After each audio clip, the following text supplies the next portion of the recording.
अपने हाथों को उठाकर खुदाबंद जितनी गवाहियां आज मैं सुनूं, जितना वचन आज मैं सुनूं, मैं 100 गुना फलों को लेके आऊं।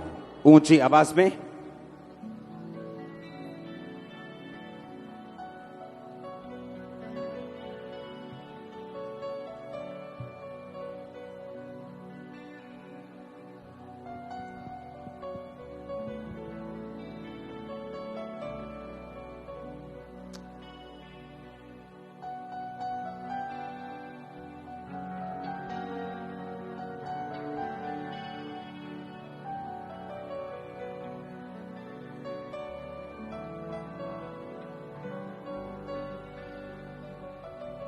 प्रभु यीशु मसीह के सामर्थ्य नाम में हम मांगते हैं। एक बार आमीन जरा जोर का पहुंचाओ खामरा चर्च।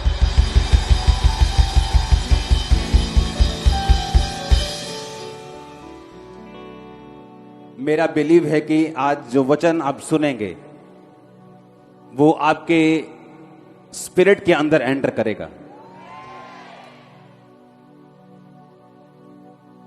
बहुत इंपॉर्टेंट वर्ड है आज, और सिंपल नहीं है, सिंपल है लेकिन समझना आपको पड़ेगा। आमीन।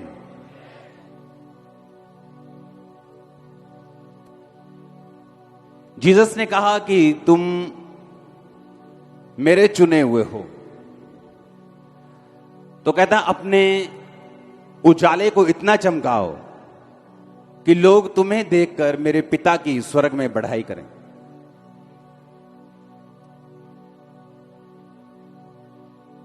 परमेश्वर आपके जरिए कुछ ऐसा करना चाहता है जिससे उसके नाम को महिमा मिले, और ये आपके लिए कॉलिंग है, ये आपके लिए बुलाहट है। आमीन। उसने कहा तुम्हारे उजाले को चमकता हुआ देखकर लोग तुम्हारे पिता की जो स्वर्ग में है बढ़ाई करें। हालेलुया।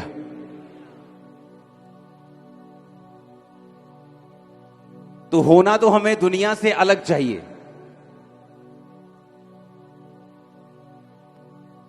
जो दुनिया करती है हम वो अगर वही करेंगे तो पिता की महिमा नहीं होती। आमीन। उसने कहा वो भी दुश्मनों की दुश्मन है और दोस्तों की दोस्त है, और तुम भी अगर दुश्मनों के दुश्मन हो और दोस्तों के दोस्त हो, और दोस्त को जय मसीह बोलते हो और दुश्मन से बात नहीं करते, तो तुम में और उनमें कोई फर्क नहीं है, और तुम पिता की महिमा फिर नहीं कर रहे हो। आज चर्चिस, पास्टर्स, बिलीवर्स फल लाने में सक्षम नहीं हैं। फल रहित चर्चिस, फल रहित लाइफ। रीजन यह है क्योंकि आप भी वही कर रहे हैं जो अन्य जातियां कर रही हैं। आप भी दोस्तों से दोस्ती करते हैं,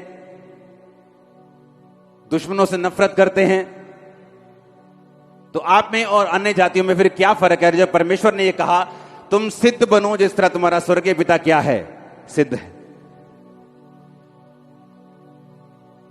हालेलुया। ये टेस्टिमनी को शुरू करेंगे, उसके साथ में वचन को शुरू करो। अपोस्टल इस भाई का नाम जय किशन है। अपने हाथों को उठाओ एक वर्शिप की लाइन में।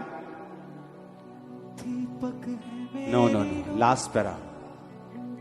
अपने हाथों को उठाओ, बोलो ऐसे मिली ताकत के दिल छान गया, यीशु मसीहा ही खुदा पहचान गया। ऐसी मिली ताकत के दिल छान गया, यीशु मसीहा ही खुदा पहचान गया। वो आदि है, वो अंत है, उससे जीवन अनंत है। रूहे खुदा की मर गई मुझ में अगर, रूहे खुदा की मर गई मुझ में अगर, दीपक है। तारीफ करो सब जन। वचन को सुनेंगे और टेस्टिमनी को साथ सुनेंगे। अपोस्टल इस भाई का नाम जय किशन है। ये फतेहाबाद हरियाणा के रहने वाले हैं। सितंबर 2022 में अचानक इनके राइट पैर के अंगूठे के ऊपर एक पहले जख्म बना था और धीरे धीरे वो जख्म बढ़ता गया। तो 2 दिन के अंदर ही इनका जो पैर था वो गलना शुरू हो चुका था। इनके पैर का अंगूठा ऐसे था जैसे लकड़ी को स्योंक लग जाती है, अंदर से पूरी तरह से खोखला हो चुका था इनका वो पैर का अंगूठा जो था, और हड्डी जो थी वो बाहर को नजर आती थी और वहां से गंदगी बाहर निकलती थी, जैसे कोई फल सड़ जाता है ऐसे उस पैर की इनकी हालत हो चुकी थी। ये यूट्यूब का चक्कर लगता है कोई, जो तुम दिखा नहीं रहे। बीमारी है ये तुम्हें।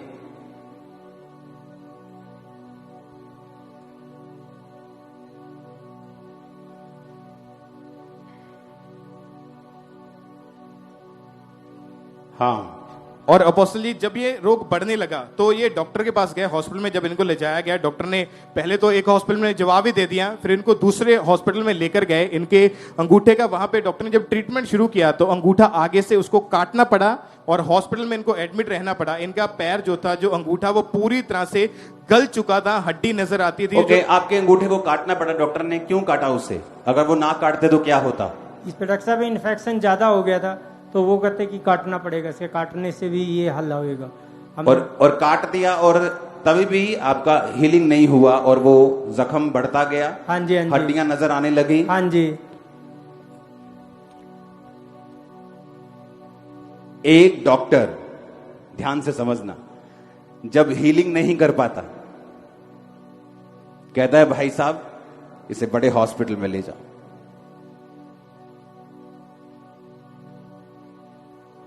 पीजीआई ले जाओ।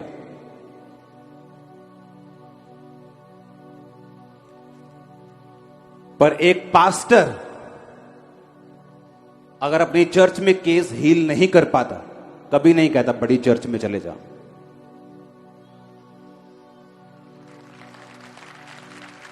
कभी नहीं कहता।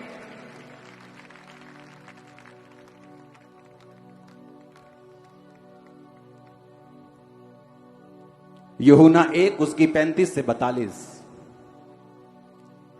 दूसरे दिन यूहन्ना और उसके चेलों में से 2 जन खड़े हुए। कौन? यूहन्ना, जिसने जीसस को क्या दिया था? बपतिस्मा दिया था। क्योंकि अगले संडे से और ये अगले थर्सडे और संडे से काम्ब्रा चर्च में डिलीवरेंस हफ्ते शुरू हो गए 7, और आपको मालूम है उसका मतलब क्या है। लेकिन परमेश्वर ने मुझे स्पेशल बोला, मैंने ये पिछले थर्सडे से शुरू करना था, खुदा ने कहा नहीं थर्सडे शुरू नहीं करना। मैंने कहा आज, खुदा ने कहा नहीं, तैयार करना है लोगों को ये 2 हफ्ते और अगले थर्सडे शुरू करना है, ताकि आप लोग बिल्कुल तैयार हों, क्योंकि जो आपके साथ होगा, अब यहां खड़े होंगे अपनी लाइफ की बड़ी गवाही के साथ। यूहन्ना 1 उसकी 35 में लिखा, यूहन्ना उसके चेले में 2 जन खड़े हुए। यीशु जो जा रहा था, यूहन्ना ने दृष्टि करके कहा देखो वो जगत का परमेश्वर का मेमना है। तब वे दोनों चेले उसकी सुनकर यीशु के पीछे हो लिए। यीशु ने मुड़कर उनके पीछे आते देखा और कहा तुम किसकी खोज में हो? उन्होंने कहा हे रब्बी, अर्थात हे गुरु, तू कहां रहता है? यीशु ने उनसे कहा चलो तो देख लोगे। तब उन्होंने जाकर यीशु मसीह के रहने का स्थान देखा और उस दिन उसके साथ रहे। यह 10वें घंटे के लगभग था। उन दोनों में से जो यूहन्ना की बात सुनकर यीशु के पीछे हो लिए थे, एक शमौन पतरस का भाई अंद्रियास था। उसने पहले अपने सगे भाई शमौन से मिलकर उससे कहा हमको ख्रिस्त अर्थात मसीही मिल गया। वह उसे यीशु के पास लाया और यीशु ने दृष्टि करके उससे कहा तू यूहन्ना का पुत्र शमौन है, तू कैफा अर्थात पतरस कहलाएगा। 41 आयत को फिर से पढ़ेंगे। बाइबल कहती यूहन्ना जा रहा था। यूहन्ना के चेले, उसके कुछ चेलों में से 2 चेले यूहन्ना के पीछे आ रहे थे। यूहन्ना ने जीसस क्राइस्ट को देखा। यूहन्ना ने कहा वो परमेश्वर का मेमना है। और बाइबल कहती उसके जो चेले थे उसे छोड़कर वो जीसस के पीछे हो ली। शुक्र है यूहन्ना आज का पास्टर नहीं था। कहता ओ कोई नहीं, मैनू भी हैगा, मेरे को भी मसा हैगा, चिंता ना करो, आप मन नहीं जावांगे यीशु नु फॉलो करी जाओ ओनू ऑनलाइन, पर मेरे पीछे चलो।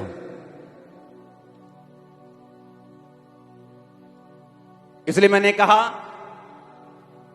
हम क्रिश्चियन लोग अन्य जातियों से भी बुरे बन चुके हैं, क्योंकि अन्य जातियां एक डॉक्टर जब केस हल नहीं कर पाता बोलता है बड़े हॉस्पिटल में चले जा,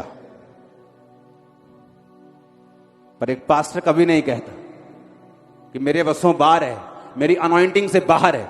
अगर आप समझते सब पास्टर्स की अनॉइंटिंग एक जैसी है तो मैं आपको बाइबल से आज प्रूफ करूंगा ऐसा नहीं है, नहीं है ऐसा। मैं अपनी बड़ाई या किसी की बड़ाई नहीं कर रहा हूं, किसी को डाउन नहीं कर रहा हूं, लेकिन मैं आपको एग्जैक्ट अगर मैं आपको नहीं बताऊंगा आप कभी भी डिलीवर नहीं होंगे। हर बंदा लोगों से सच्ची बात नहीं कर सकता, हर बंदा लोगों को नाराज नहीं कर सकता, किसी किसी में ताकत है करने की, क्योंकि सच्ची बात बोलने पर आपका विरोध होता है, लोग गुस्सा भी करते हैं।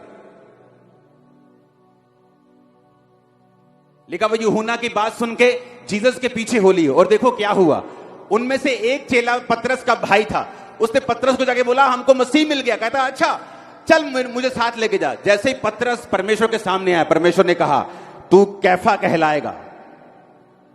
देखो क्या हुआ, उसने कहा तू शिमोन का पुत्र, तू यूहन्ना का पुत्र शिमोन है, तू कैफा अर्थात पतरस कहलाएगा। पतरस की ब्लेसिंग उसके जीवन में कभी नहीं आती अगर उसका भाई यूहन्ना को छोड़कर जीसस को फॉलो नहीं करता। देखो कैसे लिंक बने हुए। आज बहुत से लोग डिलीवर नहीं है, मालूम, उनकी फैमिली डिलीवर नहीं। पता है क्यों? क्योंकि फंसे हुए हैं। कोई ओहदा मिला हुआ चर्च में, उस ओहदे में फंसा के रखा हुआ है ताकि वो अच्छी चर्च ना चले जाएं और डिलीवर ना हो जाए, ताकि परमेश्वर की कॉलिंग को पकड़ ना ले, ताकि वचन कहीं समझ ना ले, ताकि कहीं ऐसी जगह ना चले जाएं जहां वो डिलीवर हो सके।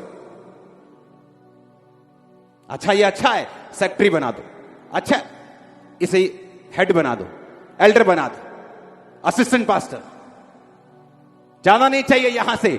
हां यहां बंधन में रहे अच्छी बात है, लेकिन दूसरी जगह जाके डिलीवर ना हो जाए, इसलिए पकड़ के रखो इसको। और जीसस ने कहा तुम्हारा उजाला चमकना चाहिए। तो उजाला कैसे चमकेगा? अगर हम भी अन्य जातियों की तरह चर्च में भी गेम्स खेल रहे हैं और लोगों को बांध के रखा हुआ है और उनको डिलीवर नहीं होने देना चाहते, उनको हम रीति रिवाजों में बांध के रखना चाहते हैं।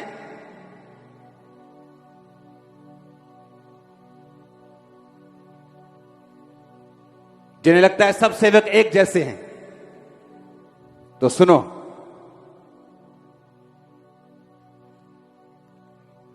ओके इनकी टेस्टिमनी को साथ साथ सुनेंगे।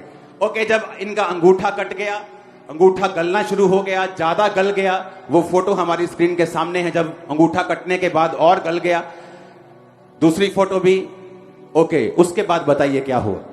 अपोस्टल जी, इन्हें सबसे बड़ा डर ये था क्योंकि इनके बड़े भाई और इनकी बड़ी सिस्टर को भी सेम रोग हुआ था और इनके बड़े भाई की जो टांग थी वो काटनी पड़ गई थी, और इस भाई को भी यही डर खा रहा था कि कहीं मेरी भी टांग काटनी ना पड़ जाए। और ये बिल्कुल भी चल नहीं पाते थे, बेड के ऊपर चले गए थे, जॉब छूट गई, सब कुछ खत्म हो चुका था। इनकी बेटी अपोस्टल जो साथ में खड़े, उन्होंने इनको ANM हॉस्पिटल प्रेयर लाइन के बारे में बताया, इनकी प्रेयर रिक्वेस्ट को भेजा, और 22 जनवरी 2023 को संडे मीटिंग के दौरान आप जिन्हें जूम ऐप के माध्यम से इनके ऊपर ले हैंड प्रेयर की थी, उसके बाद इनकी हीलिंग होनी शुरू हुई थी। उस ले हैंड प्रेयर को हम देख सकते हैं। यीशु मसीह दे खून च लुक जा। जय किशन, ये देखो इसकी टांग दिखाओ। जय किशन अपनी शक्ल दिखाओ एक बार, अब टांग पे करो, टांग पे करो। जय किशन, आज मैं प्रेयर कर रहा हूं, खामरा चर्च में कल आकर रिसेप्शन से अपना फ्री ऑयल रिसीव कर लेना और उस ऑयल को लगातार लगाना। Jai Kishan, in the mighty name of Jesus I speak. पैर करो, अपना पैर करो। Power of resurrection come upon your leg, your foot, your toe, in Jesus name be healed. Devil out, be healed Jai Kishan in the mighty name of Jesus. Be healed. Thank you Lord. शिफा सब रोगातों के। और apostle जी जैसे ही ले hand prayer हुई, इनकी पूरी body में current सा दौड़ा और 3 दिन के अंदर इनका पैर जो था वो पूरी तरह से रिकवर हो गया और पैर, इनका अंगूठा जो है वो पूरी तरह से हील है, वो कंप्लीट हो चुका है और कोई गलने का 1% भी इनके बॉडी में नहीं है। करो, अंगूठे को टैप करो, हाँ हाँ मारो ऐसे पूरा, हाँ हाँ।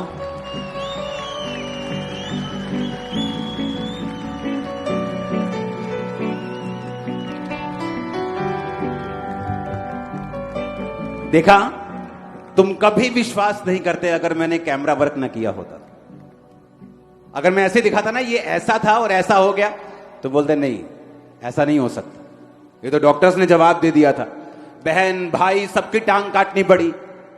अब सेम चीज वही शुरू हो गई थी, पहले अंगूठा कटा, अभी और कटेगा और कटेगा, आगे बढ़ रहे हैं, हड्डियां दिख रही। पुरानी फोटो दिखाओ, उससे इससे भी पुरानी दिखाओ, दोनों फोटोज दिखाओ जहां हड्डी भी वो देखो हड्डी नजर आ रही, वो देखो।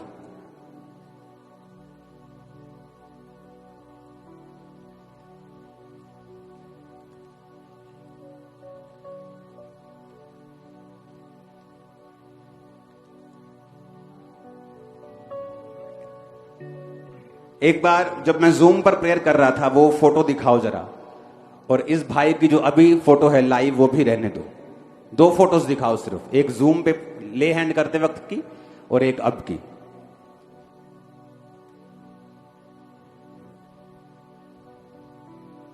जूम करो, जब उसकी फोटो दिखाई दे, हाँ पैर की भी और शक्ल भी दिखाओ, और शक्ल भी दिखाओ। हाँ अभी शक्ल दिखाओ साइड पे, इस कैमरे पर भी दिखाओ।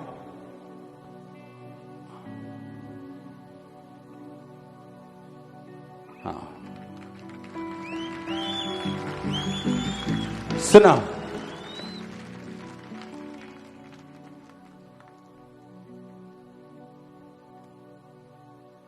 इसलिए मैंने कहा कि जीसस ने कहा कि तुम्हारा उजाला चमकना चाहिए।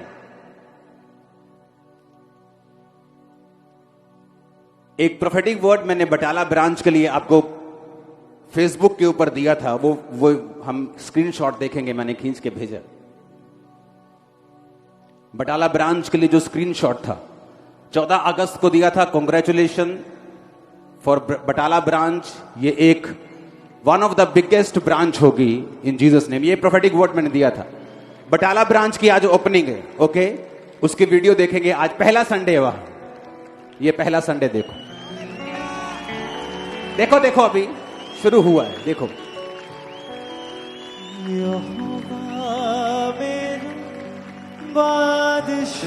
इसकी वीडियो चलाओ, ऑडियो वो भी चलाओ, ऑडियो भी।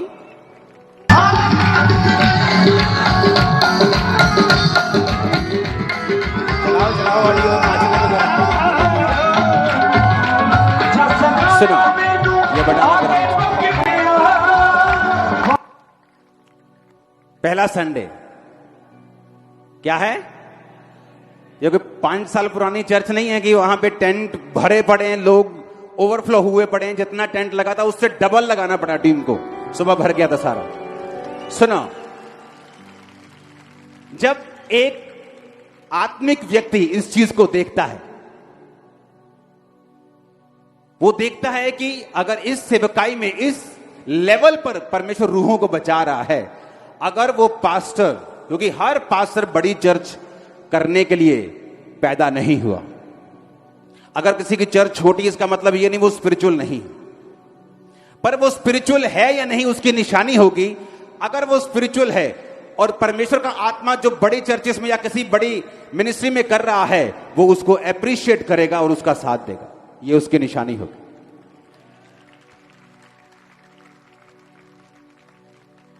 इमेजिन करो, ये पहला संडे है बटाला ब्रांच का, फर्स्ट संडे, वो देखो। और ये नहीं कि यहां से लोग भेजे, पूरा चर्च, खामरा चर्च भरा हुआ है। ये नहीं कि गुरदासपुर का चर्च थोड़ा सा वहां भेजा है, वो अलग से भरा हुआ है। पूरा 100% फिल है। खामरा चर्च 100% फिल है, उसके साथ ब्रांच लगती है गुरदासपुर, 100% फिल है। सुनो, मैं आपको ये क्यों बता रहा हूं? डिलीवरेंस के लिए आपको ये मालूम होना चाहिए कि परमेश्वर कैसे काम करता है। अगर एक विश्वासी को नहीं पता परमेश्वर काम कैसे करता है, वो कभी भी डिलीवरेंस को हासिल नहीं कर सकता। पतरस कभी भी कैफा नहीं कहलाता, पतरस नहीं कहलाता, अगर वो उसका भाई परमेश्वर के पास नहीं जाता तो। अगर वो कहता छोड़ो, यूहन्ना को नाराज नहीं कर सकते, और यूहन्ना भी आत्मिक था, उसने कहा वो देखो परमेश्वर का मेमना, जाओ और उसे फॉलो करो। ऐसे कई पास्टर्स हैं खामरा चर्च में, जो खामरा चर्च से जुड़े हुए हैं, जिन्होंने अपने केसेस को, अपने दुष्ट आत्मा वाले केसेस को, अपने बीमार लोगों को खामरा चर्च में भेजा है, और लोगों को यहां हीलिंग मिली है, और वो उन खुद भेजा है उन्होंने कि जाओ उस चर्च में तुम हील हो जाओ, तुम डिलीवर हो जाओगे, चले जाओ, तुम आजाद हो जाओ। पास्टर्स ने भेजा है उनको। Hallelujah, hallelujah. क्योंकि हर एक का मसा सेम नहीं है। निर्गमन 7 उसकी 1 और 2 आयत आप सिर्फ लिखो, आज लिखो, आज वचन ज्यादा है। निर्गमन 7 उसकी 8 से 10, निर्गमन 7 उसकी 19 से 20, निर्गमन 8 उसकी 1 से 2, लिखो लिखो आज। ओके, निर्गमन 7 की 1-2 आयत पढ़ेंगे। यहां 2 जन हैं, एक मूसा, एक हारून और परमेश्वर। बाइबल कहती परमेश्वर ने मूसा को कहा, मूसा जा और इस्राएलियों को छुड़ा, क्योंकि इस्राएली लोग प्रेयर्स कर रहे हैं। परमेश्वर ने यह नहीं कहा मूसा इस्राएली प्रार्थना कर रहे हैं तो मेरा आत्मा उनको जाके छुड़ाएगा। इस धरती का, इस अर्थ का एक रूल है जो खुदा ने बनाया है कि कोई भी आत्मा, चाहे वो पवित्र आत्मा हो, चाहे वो दुष्ट आत्मा हो, अपने आप धरती के ऊपर वो काम नहीं कर सकते जब तक उनको एक शरीर नहीं मिलता। अगर शैतान ऐसे ही काम कर सकता तो जितने परमाणु बम पड़े वो फाड़ देता उनको। उसको एक शरीर चाहिए अपनी मर्जी पूरी करने के लिए, क्योंकि परमेश्वर ने रूल बनाया। परमेश्वर कर सकता है अकेला काम। बाइबल कहती है वो पत्थरों से भी अपनी महिमा ले सकता है, लेकिन बाइबल कहती है परमेश्वर करता नहीं, क्योंकि उसने लॉ बनाया है धरती के ऊपर कि कोई भी आत्मा बिना शरीर के काम नहीं करेगी। अब जब परमेश्वर ने इजरायलियों की प्रेयर्स को सुना तो बाइबल कहती परमेश्वर ने मूसा से बात की, मूसा इजरायली प्रेयर कर रहे हैं, अपनी दुहाई दे रहे हैं, जाओ और उन्हें, मैं तुम्हें चिन्ह देता हूं, चमत्कार देता हूं, जाओ और छुड़ा। और आज लोग बोलते हैं मुझे किसी चर्च की जरूरत नहीं, तुम बाइबल से अलग नहीं हो सकते, मुझे किसी संगति की जरूरत नहीं, मैं घर बैठ के संगति कर सकता हूं।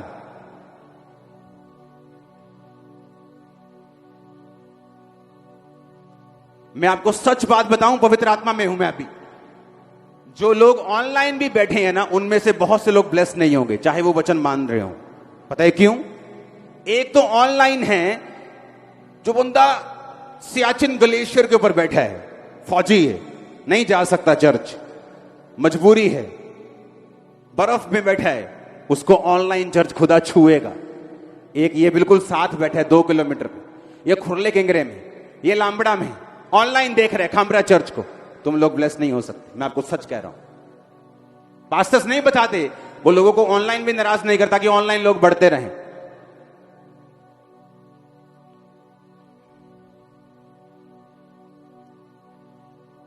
आप जानते जब मूसा पहला मिरेकल हुआ, बड़ा वाला, मरने वाला, जो फिरौन और उसकी सारी सेना पानी में डूब के मर गई, तो बाइबल कहती मूसा ने सॉन्ग गाया, वह मेरा गढ़ है, वह मेरा शरण स्थान है, मैं उसके लिए निवास स्थान बनाऊंगा।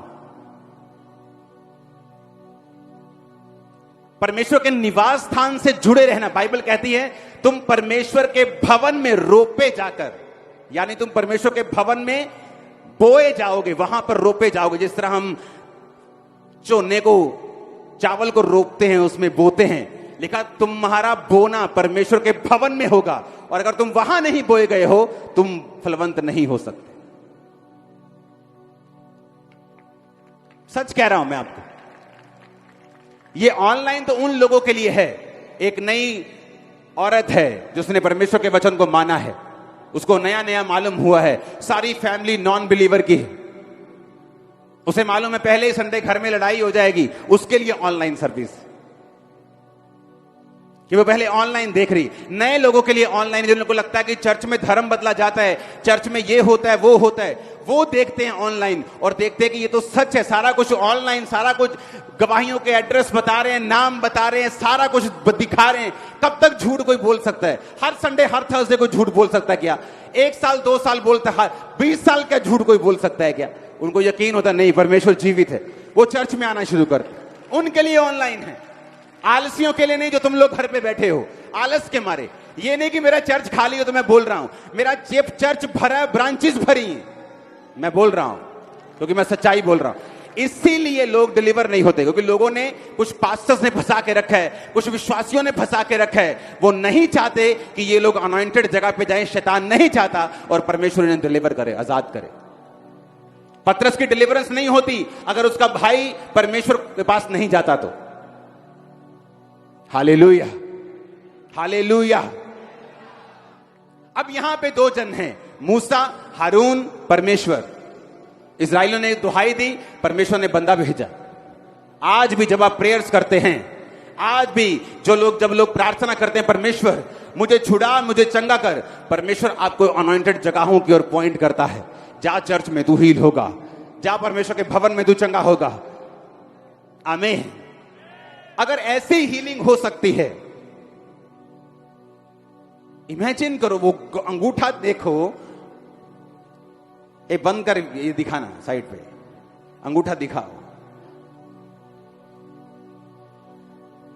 ये यूट्यूब वाला नहीं दिखाना, यूट्यूब से डर के नहीं, हाँ पूरा दिखा, वो यूट्यूब में रूल है ना।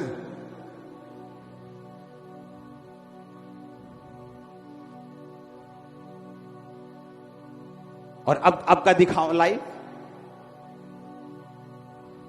दबाओ इसे, जोर से टैप करो, जोर से जमीन पे मारो पैर।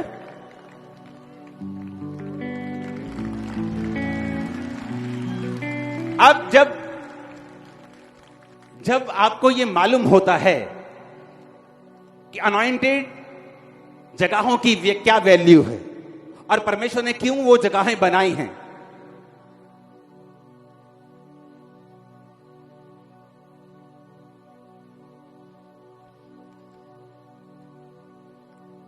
मेरी बाइबल को लेके आओ, ये बाइबल में से सुनाना पड़ेगा।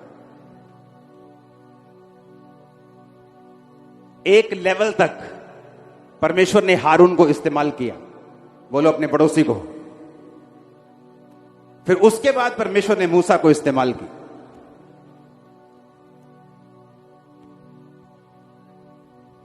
आमीन। निकालो सब जन निर्गमन 7।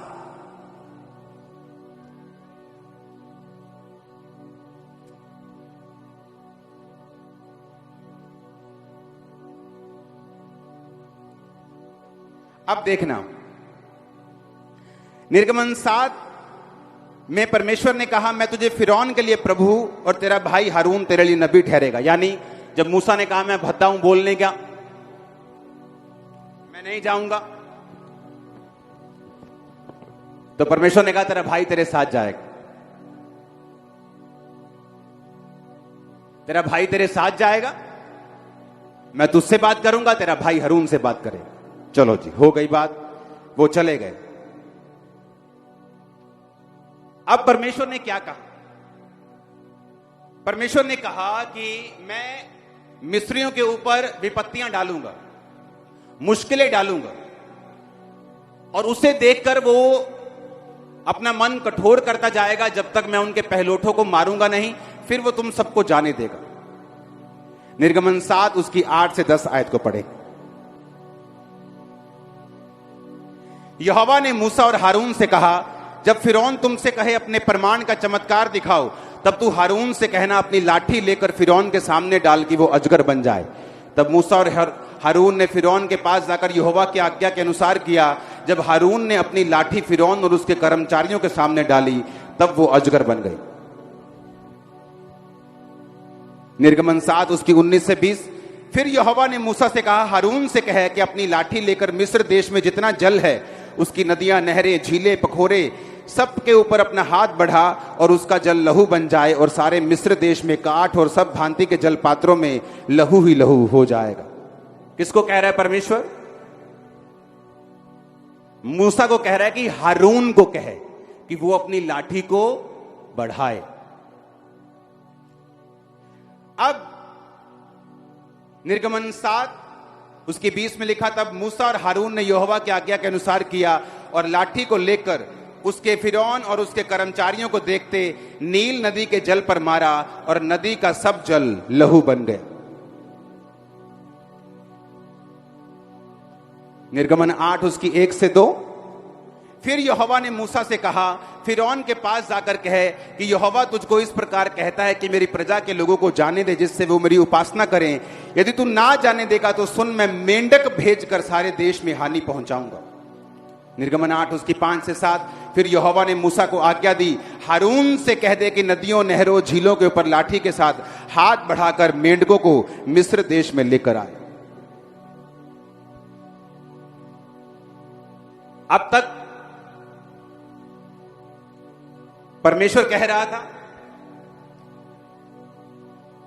जब लाठी बनाई, अजगर बनाया, लहू की महामारी बनाई, मेंढकों की महामारी, कुटकियों की महामारी, डांसों की महामारी, ये सारी महामारियां परमेश्वर ने कहा मूसा से कि हारून को कहे अपनी छड़ी बढ़ाए। इतना समझ आया कि नहीं आया? अब जब ओलों की महामारी निर्गमन 9 से शुरू हुई, जब परमेश्वर ने कहा कि फिरौन को कह दे कि मैं आसमान से इतने बड़े ओले बरसाऊंगा कि मिस्र की नींव पड़ने से पहले और अब तक इतने बड़े ओले कभी नहीं पड़े होंगे, अपने पशुओं को, सेवकों को घर के अंदर हाँक दे, नहीं तो सब मर जाएंगे। और बाइबल कहती अब परमेश्वर ने क्या कहा? 22 आयत में 9 की 22 में लिखा, तब यहोवा ने मूसा से कहा, अपना हाथ आकाश की ओर बढ़ा। अब किसको बोला परमेश्वर ने? मूसा को बोला। अब हारून को नहीं बोला। क्यों? अब हारून के लेवल का मिरेकल्स वो नहीं था। वो नेचर को काबू करना, वो हारून की अनॉइंटिंग के बस की बात नहीं थी। अब ये मूसा के बस के बात थी। जब तक हारून के बस की थी तब परमेश्वर हारून को इस्तेमाल करता रहा, लेकिन अब जब नेचर पे बात, नेचर के ऊपर बहुत कम लोगों का कंट्रोल होता है। जीसस क्राइस्ट का था, पतरस का कई कई जगह आप देखेंगे, कई प्रेरितों का नहीं था,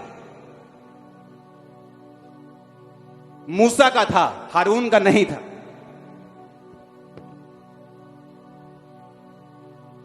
चाहे वो समुद्र को 2 भाग करना हो, चाहे चट्टान में से लाठी मारकर पानी निकालना हो, चाहे ओलों की महामारी हो, चाहे पेलोठों का मारना हो, यह सारा कुछ हारून के बस का नहीं था।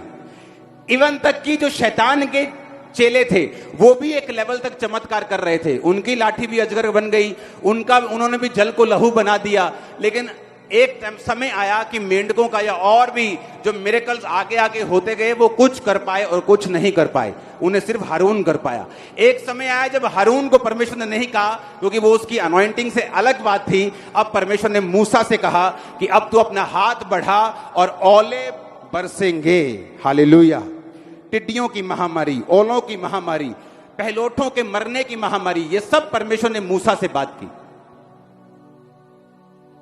और परमेश्वर मूसा से कहता रहा कि अब ऐसा अपना हाथ बढ़ा, अब अपनी लाठी बढ़ा। जब बाइबल कहती है वो जंगल में चले गए और परमेश्वर ने जानबूझ के उनको ऐसी जगह पे ठहरा दिया जहां सामने समुद्र था और पीछे फिरौन की सेना उनका पीछा कर रही थी, तो परमेश्वर ने मूसा से कहा, तू मेरी दुहाई क्यों दे रहा है? अपनी लाठी, अपना हाथ पानी की ओर बढ़ा और वो 2 भाग हो जाएगा। हारून को नहीं कहा। किसको कहा? किसको बोला?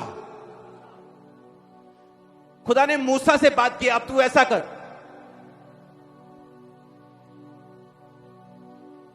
और अगर हारून कहता, हाँ ठीक है, पहला मैनू कही गया तू, मुझे तो बड़े बड़े काम आए तू करन दे हैं। अगर स्पिरिचुअली नॉनसेंस हैं हम, तो खुदा का काम नहीं कर सकते। अगर हर एक बंदे को अपनी बाउंड्री नहीं मालूम कि मेरी बाउंड्री क्या है, कुछ लोगों की बाउंड्री है, वो एक चर्च के अधीन रह के काम कर सकते हैं। अगर वैसा करेंगे तो बड़े कामयाब होंगे। जैसे ही वो अपना कुछ करने की कोशिश करते हैं, कामयाब नहीं होते, संघर्ष करने लगते हैं।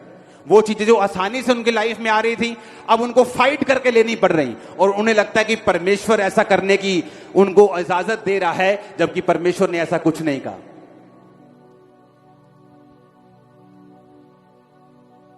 परमेश्वर ने कहा हारून को कह दे, हारून को कह हाथ बढ़ा, हारून को बोल लाठी कर, हारून को कह कि भट्टी की राख ले, तुम दोनों भट्टी की राख लो, उड़ा दो, वो फफोले बन जाएंगे।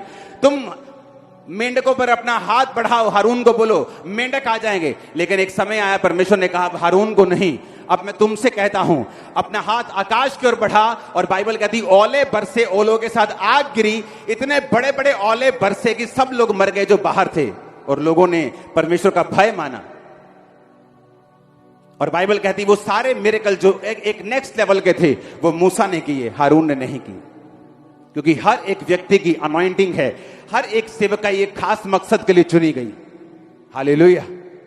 वो अनॉइंटिंग जो मूसा के पास थी वो हारून के पास नहीं थी। वो मसा जो यूहन्ना के पास था उसका अपना था, लेकिन जो जीसस क्राइस्ट के पास था यूहन्ना को मालूम था, इसलिए उसने कहा था वो मुझसे बड़ा है, मैं उसकी जूती का बांध खोलने के योग्य भी नहीं हूं, जाओ और उसको फॉलो करो, जाओ और उसका पीछा करो, क्योंकि वो तुम्हें पवित्र आत्मा और आग से बपतिस्मा देगा। मैं तो पानी से दे रहा हूं, लेकिन वो होली स्पिरिट के साथ और फायर के साथ देगा। आज जब आप ये वचन सुन लेंगे, आप डिलीवरेंस के लिए तैयार होंगे, और होली गोस्ट के बपतिस्मे के साथ और आग के बपतिस्मे के साथ आप वापिस जाएंगे इन जीसस नेम। आमीन। जितना ऊंचा ये ब्लेसिंग उतनी बड़ी है। Hallelujah, hallelujah. आप क्या कहना चाहते हो लोगों से कि आप लोगों को परमेश्वर ने डिलीवर किया, आजाद किया, क्या सलाह देना चाहते हो लोगों को? मैं ये कहना चाहता हूँ कि जो भी परमेश्वर में है और वो हॉस्पिटल में दुखी हैं, तो परमेश्वर के भवन में आए और प्रभु के दास से प्रार्थना कराए, और प्रभु उसको हील करेगा। तारीफ करो जोर से।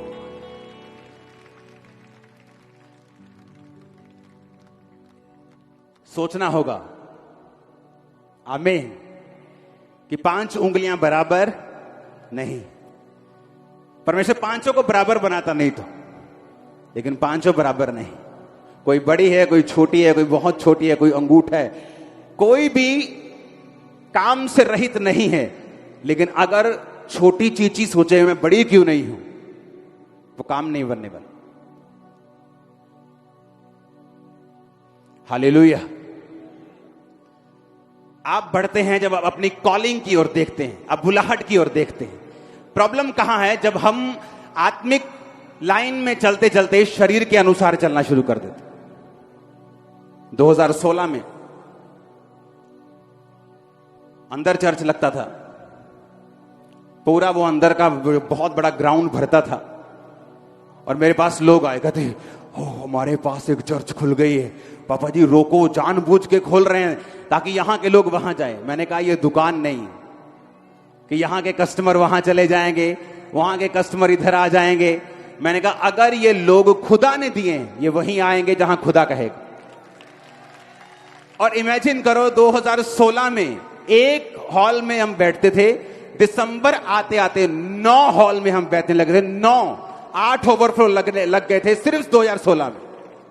और परमेश्वर ने प्रूफ किया। मुझे हंसी आती है कई बार, लोग बहुत सी ऐसी जगह हैं जहां खामरा चर्च बहुत फैल गई है और लोग पास्टर्स मीटिंग करते हैं, इसको रोको, गवर्नमेंट को शिकायत करो, हमारी रूहें, हमारी भेड़ें चुराई जा रही। अगर तुम भेड़ों का ध्यान रखते और उन्हें हेल्दी रखते तो वो कभी छोड़ के नहीं जाते। और दूसरा, अगर तुम उसको चर्च समझते, अपनी चर्च को, और दुकान ना समझते, तुम कभी भी नहीं जाते कि मेरा कस्टमर चला गया। अगर ये विजन है तो यहां लाख आए, 10 लाख आए, 20 लाख आए, मुझे अपना काम करना है। क्यों? एक विजन दी है, सुसमाचार फैलाना है, काम करना है, रूहों को बचाना है। मुझे कोई मतलब नहीं है बाकी चीजों से। जो खुदा ने मुझे विजन दिया है वो मुझे इतने लोग और इतना पैसा दे देगा कि मैं उस विजन को पूरा कर सकूं, काम कर सकूं। ये कोई दुकान थोड़ी है कि उधर चलेगा तो मैं पास्टर के खिलाफ हो जाऊं। इसलिए मैंने, परमेश्वर ने कहा था अपने नबी के जरिए, एक खुदावंद का सच्चा दास आया था वो आजकल के फेसबुक प्रॉफिट नहीं। उसने कहा था कि परमेश्वर आने वाले टाइम में छंटनी लगाएगा और जो दुकानदारियां जो अपनी चर्चों को समझते हैं परमेश्वर उन्हें घटाएगा, कम करेगा। इमेजिन करो, एक पास्टर जब खिलाफत करने के लिए 10 पास्टर इकट्ठे हों, उनकी चर्च क्या सोचती होगी कि इस पास्टर में इतना भी दम नहीं है कि आत्मिक रीति के साथ मजबूत होकर अपने लोगों को बढ़ाए, ना कि दूसरे की बढ़ोतरी से जेलसी कर ले।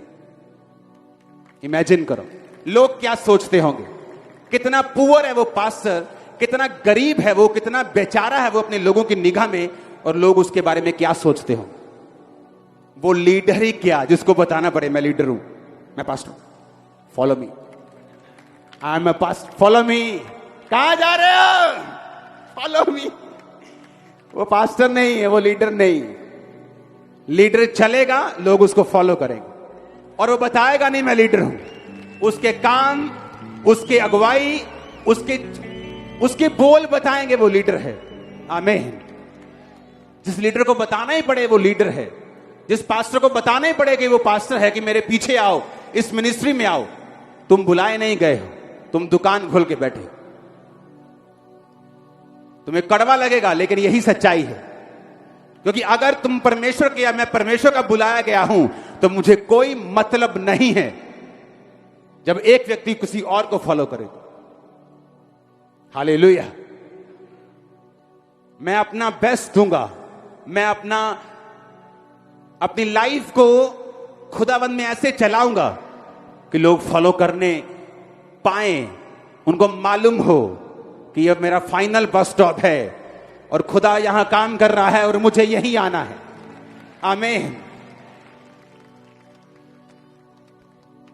वो पास्टर ही कैसे बताना पड़े मैं पास्टर हूं, मैं लीडर हूं, मुझे फॉलो करो। हालेलुया। इसलिए मैंने कहा कि जो लोग इस बात को समझते हैं कि परमेश्वर ने हारून को एक लेवल तक कहा, उसके बाद मूसा को बोला, मूसा अब आसमान में से ओले बरसने हैं, तू हाथ लाठी करेगा। समुद्र दो भाग करना है, अब तू लाठी करेगा। पहलोठे खत्म होने हैं, अब तू जाके कमांड करेगा और लोगों को आज्ञाएं देगा। हारून का इसमें कोई काम नहीं, क्योंकि उसकी अनॉइंटिंग तेरी अनॉइंटिंग से मैच नहीं करती। और हारून को भी मालूम था उसकी अनॉइंटिंग मूसा की अनॉइंटिंग से मैच नहीं करती। वो एक लेवल तक बुलाया गया है। पतरस, याकूब और यूहन्ना को मालूम था कि जो वो 3 कर सकते हैं बाकी चेले नहीं कर सकते। हालेलुया। और जब विश्वासियों को, क्योंकि आप लोग डिलीवरेंस के लिए एंटर करने वाले हैं, अगले संडे थर्सडे से हर एक वीक एक टॉपिक के ऊपर प्रीच होगा। जैसे ये थर्सडे कर्जे के ऊपर प्रचार होगा। कर्जा क्यों चढ़ता है, कैसे उतरता है, क्या करना है। और लोग अपने डॉक्यूमेंट के साथ थर्सडे चर्च में आएंगे। उसी टॉपिक पे प्रीच होगा, टीच होगा, प्रेयर होगी, अकेले अकेले कर्जे वाले के ऊपर ले हैंड होगा, और देखना कर्जा टूटेगा और शटर्ड होगा और नाश होगा आपके घरों से यीशु के नाम। और संडे भी ऐसे ही, क्योंकि आज संडे में आपकी नींव डालने वाला हूं कि डिलीवरेंस क्यों जरूरी है। अगले लेवल पे जाने के लिए डिलीवरेंस चाहिए। एक पास्टर को अगले लेवल पे जाने के लिए डिलीवरेंस चाहिए। एक विश्वासी को अगले लेवल पे जाने के लिए डिलीवरेंस चाहिए। और वो डिलीवरेंस मिलती है जब आप कुछ खास फैसले लेते हैं। नहीं तो ऐसा हो सकता है आप सालों साल उसी लेवल पे रहें और आप उस लेवल से आगे ना बढ़ सके। आमीन। और अब जब थर्सडे से प्रीच होना शुरू होगा, संडे से प्रीच होगा, एक टॉपिक होगा family salvation, healing, deliverance, financial breakthrough. ऐसे हर संडे टॉपिक आएंगे। उन टॉपिक पे प्रीच होगा। जो लोग उससे ग्रसित होंगे उनको रोका जाएगा। अकेले अकेले पे ले हैंड होगा। तो अगले संडे थर्सडे से कोई टाइमिंग चर्च की पक्की नहीं है। आप 6 बजे भी शाम को फ्री हो सकते हो, संडे 4 बजे भी हो सकते हो। तो अपने ड्राइवर्स को बता के आना है कि टाइम लगेगा। हो सकता है पहले फ्री हो जाए, हो बाद में फ्री हो जाए। भागने की जरूरत नहीं है, बीच में वचन के बाद कुछ करने की जरूरत नहीं। बैठना होगा, अड़ना होगा, खड़ना होगा। और डिलीवरेंस इन 7 हफ्तों में मैं प्रोफेटिकली देख चुका हूं आपकी फैमिली, आपकी लाइफ में एंटर करते हुए। और आमीन। मेरे को ऊंचे वाला चाहिए चर्च। Hallelujah, hallelujah. और इसी रीति के साथ जब ये थर्सडे से शुरू हो जाएगा डिलीवरेंस वीक, और ये थर्सडे जो प्रीचिंग टॉपिक होगा वो कर्जे का होगा। कर्जे के डॉक्यूमेंट फाइल्स चर्च में होनी चाहिए थर्सडे, ओके। और देखो फिर क्या होता है। कर्जा जीतता है कि तुम जीतते हो, और तुम्हारी जीत की भविष्यवाणी पहले से मैं कर चुका हूं। तुम्हें सिर्फ वचन फॉलो करना है, दैट्स इट। वचन फॉलो करना, टीचिंग फॉलो करना, उसके बाद ले हैंड करवाना जरूरी है। ले हैंड करवाना, दैट्स इट। जो बोला गया उसे फॉलो करना, जल्दी तुम गवाही के साथ आओगे, पूरी लाइफ तुम्हारी चेंज होगी। तुम्हारी लाइफ, आप देखना किस तरह से बदलाव आता है आपकी लाइफ के अंदर। आप देखना किस तरह से परमेश्वर काम करता है आपकी जिंदगियों के अंदर। आमीन, आमीन। अपने पड़ोसी को बोलो, सब उंगलियां एक समान नहीं है। आमीन। हर एक की अनॉइंटिंग और बुलाहट अलग अलग है। हालेलुया। तैयार है डिलीवरेंस के लिए और बरकत लेने के लिए, वचन के ऊपर चलने के लिए? कांग्रेचुलेशन एडवांस में। आपके रिश्तेदार, आपके लोग आपकी गवाही सुनने के लिए जरूर आएंगे। वो आप में बदलाव को देखेंगे और टेस्टिमनी सुनने के लिए जरूर आएंगे। आमीन। होना चाहिए, बरकत आपकी है। Hallelujah, hallelujah. तो ये अगले हफ्तों में जिनको ऑनलाइन वाला कीड़ा है और आलस है, वो अपने घर पे ही रखना उसको, और यहां चर्च में होना चाहिए तुम। आमीन। अपने बुजुर्गों, अपने बच्चों समेत आपको सबको चर्च में होना है। क्यों? क्योंकि जो वर्ड मैं आपको दूंगा, आपको फैसले लेने होंगे। नहीं तो इसी कंडीशन में आप आमीन आमीन करते रह जाएंगे, कुछ नहीं होगा, और आप बोलेंगे मैं आमीन भी बोल रहा हूं, जब तक आप उस वचन को फॉलो नहीं करेंगे जो आपको बताया जाए। आमीन। तो रेडी होकर स्पिरिट में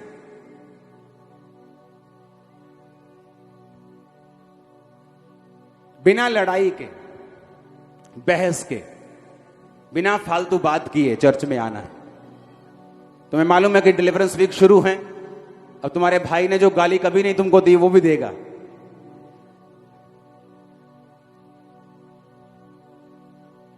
जो साइकिल का टायर कभी पंचर नहीं हो वो पंचर हो जाएगा। तुम्हें मालूम होगा शैतान घबरा चुका है, उसे मालूम है तुम डिलीवरेंस के लिए तैयार हो। वो ये कोशिश करता है कि एक व्यक्ति जब मसीह में आ जाए तो उस वहीं खड़ा रहे, उसकी उन्नति ना हो। उन्नति हो तो कितनी हो, कम से कम हो, वो कोशिश करता है। लेकिन जब आप वचन पे चलते हैं, आप फैसला कर लेते हैं कि मुझे ये काम करना है, जो वचन बोला गया मुझे इसे फॉलो करना है, आप सेम नहीं रहते। आमीन। अपने हाथों को उठाओ, थैंक यू जीसस। हिलाओ अपने हाथों को। ये थर्सडे से संडे दो टाइम, क्योंकि ये पक्का नहीं है कि हो सकता है एक वीक सिर्फ एक टॉपिक पर ही प्रचार हो, कंटिन्यू ना हो। तो आपको तैयार रहना है थर्सडे से चर्च में आने के लिए और लंबे समय तक बैठने के लिए। मैं ये बात समझता हूं कि अगर चर्च में आना ही है संडे, तो क्यों नहीं टाइम पर आते और क्यों नहीं पूरा बैठ कर जाते, ताकि खुदावंद आपकी लाइफ में काम कर सके। सब जन खड़े हो जाओ, अपने हाथों को उठाओ और हिलाओ। अगले 10 मिनट हम एक हीलिंग सॉन्ग गाएंगे। आप सब लोग प्रेयर में जाएंगे।